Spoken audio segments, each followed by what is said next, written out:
Welcome back. UFC Fight Night, Ankalaev versus Guskov. We're heading back to Abu Dhabi for the light heavyweight main event as former champion Magomed Ankalaev takes on dangerous knockout artist Guskov. Ankalaev is one of the most complete fighters at 205 pounds.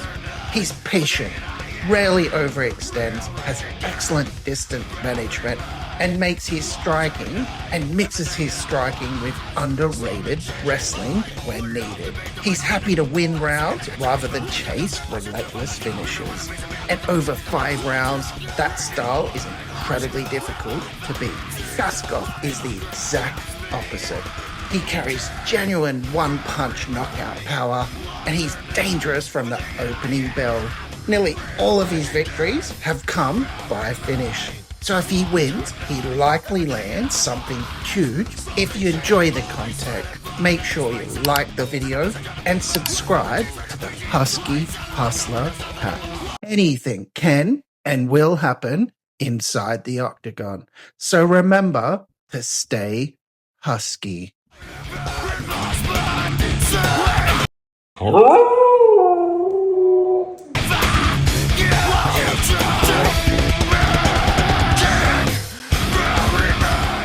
Let's get into it. In the bantamweight division, we have Abdul Hussein taking on Cody Gibson. The biggest advantage for Abdul is that he doesn't need much time to change a fight. With 15 wins, 14 stoppages, he's proven that if he can land clean, the fight can be over in an instant. He'll want to establish his range early, punish Gibson every time he looks to wrestle, and make him think twice about closing the distance. If Hussein keeps the fight in open space, his speed and finishing instincts could take over quickly. For Cody, this fight is about dragging Hussein into deep water. He needs to survive the dangerous exchanges, pressure behind his wrestling, and force long clinch battles against the fence. Every second Hussein spends defending takedowns is a second he's not throwing power shots. If Gibson can slow the pace and make this an exhausting grind, his experience gives him a real opportunity to steal rounds. Gibson is durable enough to test Hussein early, but I think Hussein eventually finds the opening he's looking for. Once he gets Gibson hurt, I expect him to pile on the pressure and force the referee to intervene. Give me Abdul Hussein by knockout. Let's take it over. Now this is what it's like when worlds collide. You ready to go? In the lightweight division, we have Nurullo Aliev taking on Mike Davis. Aliev won't be interested in a kickboxing match. Expect him to close the distance immediately, mix together his takedowns, and spend as much time as possible controlling Mike on the mat. He's incredibly disciplined with his approach, rarely rushes for the finish, and simply controlling the fight is enough. If he sticks to that game plan, he can make Davis fight on his terms from start to finish. Davis has the edge whenever the fight is standing. His job is to make Aliev pay for every level change by stuffing takedowns, creating separation, and forcing striking exchanges. If he can consistently reset the fight back to the feet, his cleaner boxing and sharper combinations could completely change the momentum. I don't think this will be the most action-packed fight on the card, but I do think it's one of the clearest. Aliev's wrestling should dictate the tempo, allowing him to quietly put together another professional performance. Give me Nurullo Aliev by decision. One more kiss, then 3, then 4. You hit extend. I lock the door. Next up in the light heavyweight division, we have Ribeiro taking on Magomed Tuchalov. Roberto's path is simple. Keep the fight standing and trust his power. He's dangerous from the opening bell. He doesn't need to throw huge volume. Just make opponents respect him. If he can deny the early wrestling attempts and force Tuchalov into prolonged striking exchanges, he'll always have the chance to end the contest with one clean shot. Tuchalov has multiple ways to approach this fight. His wrestling threat alone is enough to make Ribeiro hesitate, and that hesitation creates openings on the feet. By constantly moving forward and mixing attacks together, he can force Ribeiro into making mistakes, whether the finish comes from his hands or after wearing Ribeiro down with pressure. The key is never allowing him to settle. I feel Tuchalov will have the better adjustments, and once the tide turns, I think the finish follows shortly after. Give me Magomed Tuchalov by knockout.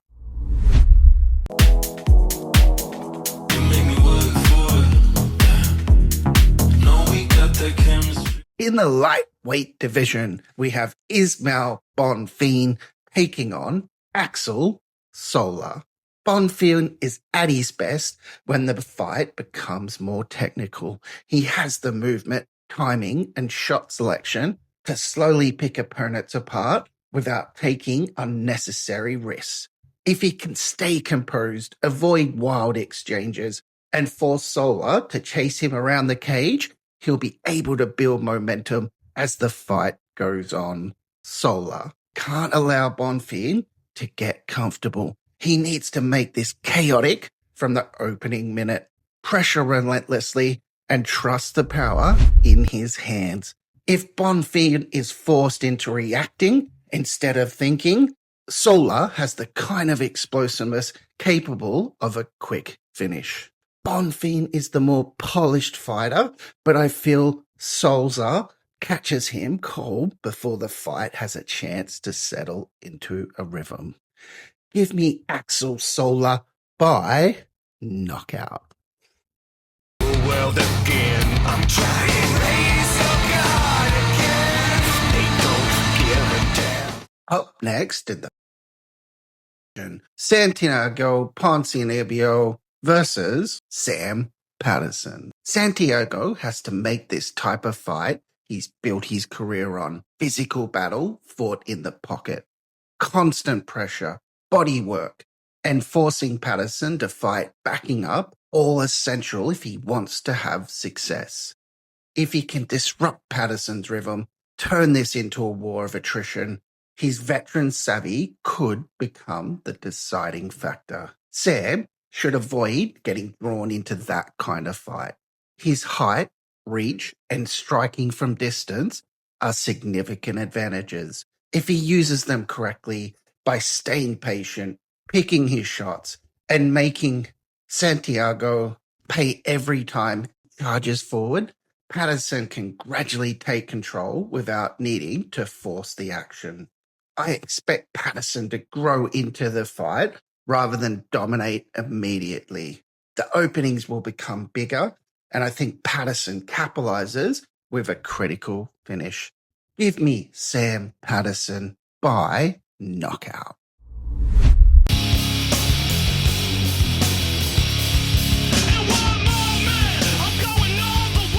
In the light heavyweight division, we have Dustin Jacoby taking on Magomed. Jacoby wants to keep this fight standing and use his experience to find the right moment to explode. He's at his best when he can stay patient, read his opponent's reactions, and let his combinations go when an opening appears. If he can maintain control of the striking exchanges, force Said to trade with him, that's where his power becomes a major factor. He doesn't need to overwhelm his opponent with volume. He just needs one clean connection to change the fight. Said needs to make this an uncomfortable fight for Jacoby by bringing pressure and not allowing him to settle into striking rhythm. He needs to close the distance, make Jacoby work constantly, and avoid standing in front of him for too long. His best chance is to disrupt Jacoby's timing mix up his attacks, and turn the fight into something more chaotic where Cody doesn't have the space to pick his shots. I think the difference in this matchup is Jacoby's ability to stay calm and wait for the perfect opening. Said will have moments where he applies pressure, but if he gives Jacoby too many clean exchanges, I see Jacoby landing the harder shots. Give me Dustin Jacoby by knockout.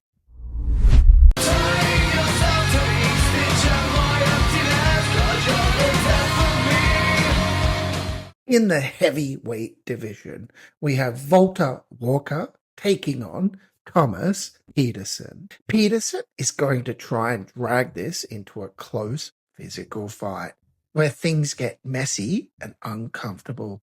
That's where he does his best work. Walker isn't going to rush into that. He's patient. He's going to let Petersen come to him. Instead of forcing exchanges, he'll wait for openings, using Petersen's forward pressure against him, capitalizing when the entries are clean. Walker doesn't need a lot of opportunities, just the right one. And once the fight hits the ground, that's where the difference shows. And if Petersen makes even a small mistake, it's over quickly. Give me Valter Walker by submission.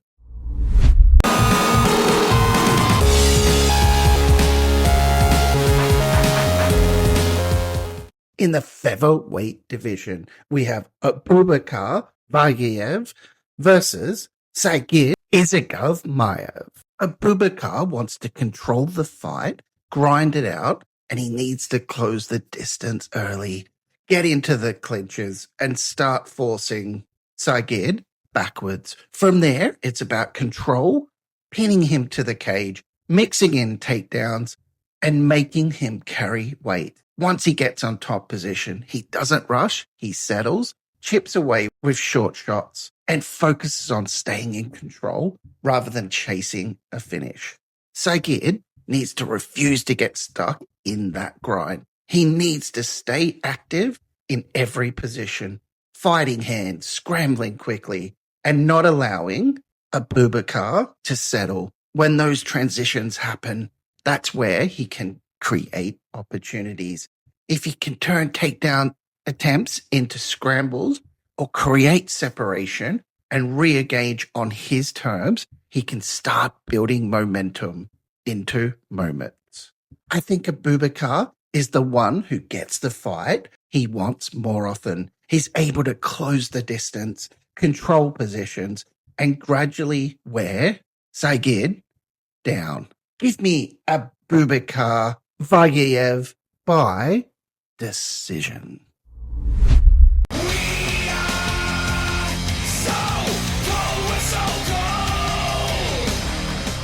Next up in the heavyweight division, we have Rizvan Kuniev taking on Tyrell Fortune. Rizvan wants to make this physical, grinding fight from the start. He'll look to pressure forward, back Fortune up to the cage, and mix his boxing with clinch work.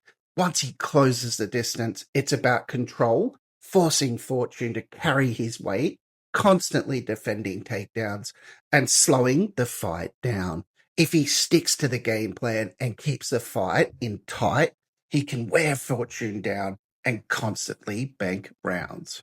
Fortune wants to keep the fight at range and make his athleticism count. He's more explosive with real knockout power. His path is avoiding the clinch and forcing Kuniev to strike in open space. If he can defend the takedowns, keep the fight standing, he'll have opportunities to land cleaner, more dangerous shots and potentially hurt Kuniev. Fortune is always dangerous, but I expect Kuniev to dictate where the fight takes place over time. If he can consistently close the distance, control the clinch, and mix in the takedowns, it should be enough to edge rounds. Give me Rizvan Kuniev by decision.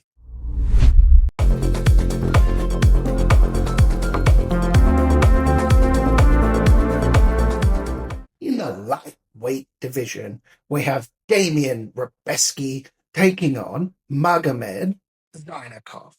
Ribeiro wins by refusing to let Magomed fight at a comfortable pace. He needs to march forward, force messy exchanges, constantly threaten with takedowns whenever the striking starts to favor his opponent. The more time he spends making Magomed defend, scramble, and fight off the back foot, the more momentum swings his way. If he can turn it into a physical, exhausting battle, a submission or ground and pound finish becomes a real possibility. Magomed wins by making Ribeiro pay for every aggressive entry. Rather than getting dragged into a brawl, he'll want to stay composed, pick his shots, use his speed and timing, and catch Ribeiro as he closes the distance. If he keeps resetting the fight in open space, constantly lands the cleaner combinations, he'll slowly take control, frustrating Ribeiro and building a lead on the scorecards. Ribeiro's pressure will create some uncomfortable moments, but I think Magomed's composure will be the deciding factor. Give me Magomed Zinakov by decision. Well, if you ask me what it feels like to be a freak. In the welterweight division, we have Islam Dulatov versus Wellington Kerman. Islam doesn't need long to take control of the fight. He's one setting the tempo, and everything runs through him from the opening exchange. His striking is just more composed. He picks his shots, staying a step ahead and forcing Kerman into reacting rather than creating anything of his own. Kerman will hang around early enough. He's durable, experienced, but that durability starts working against him. He tends to take damage when he's under sustained pressure and against someone who keeps a steady output. That adds up quickly. It's not one big moment, it's a gradual takeover. Islam will steadily break him down rather than have a sudden finish, and eventually reaches a point where the referee has to step in. Give me Islam Dulatov by knockout.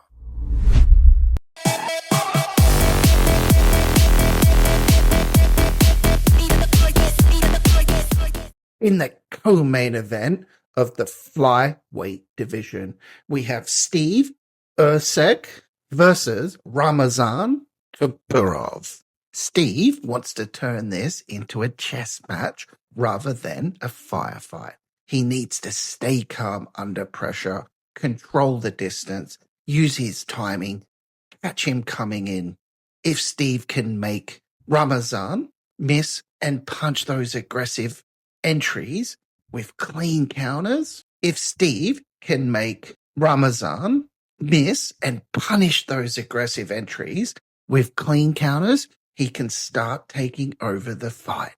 The longer this stays technical, the better it suits Steve. If he can avoid getting dragged into wild exchanges and work for every opening, his composure and experience could allow him to pull away. Ramazan needs to make it uncomfortable from the opening bell. He needs to bring constant pressure, cut off the cage, force Steve into exchanges where his explosiveness can make the difference.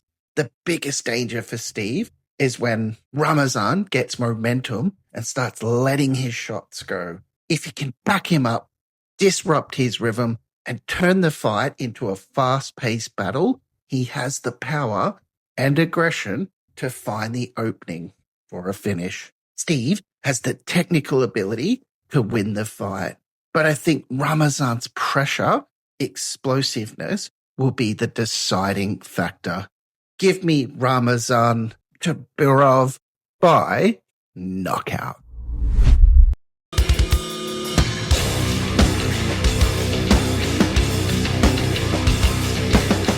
In the main event of the evening, in the light heavyweight division, we have Magomed Ankalaev taking on Bogdan Guskov. Ankalaev wins by staying disciplined and fighting behind his technical striking rather than getting drawn into a brawl. He excels at controlling range, landing clean shots, and punishing opponents who overcommit. If Guskov starts loading up on power punches, Ankalaev can make him pay with counters, leg kicks, timing takedowns to keep him guessing. Over 5 rounds, his patience and composure should allow him to gradually take control of the fight and either cruise to a decision or find a late stoppage. Guskov wants to make this ugly.